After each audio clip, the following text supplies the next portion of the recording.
Kitu gani kinatangulia ili upendwe?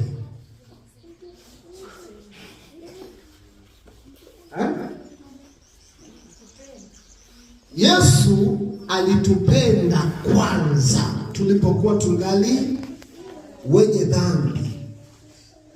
Alafu alipotupenda akatushow love. Baada ya hapo sisi tukajifunza kupenda kutoka kwake. Na sisi tukaanza kumpenda. Lakini kabla hatukupenda. Kwa hiyo kitu cha gharama ni lazima ujifunze kupenda. Ukipenda kuna baadhi ya vitu vinafunikwa. Hata kama unamuona mtu ana matege ya hivi. Ila tu kwa sababu umempenda, hivi utaona anatembea kwa kogo. Si unaelewa?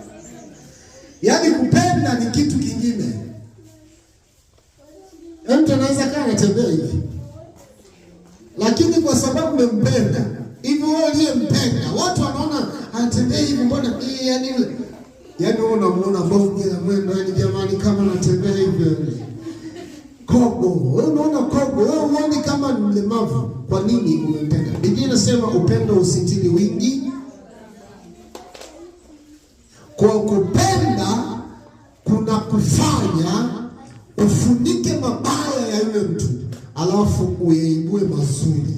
Yale mazuri yanakuvutia, mabaya huyaona.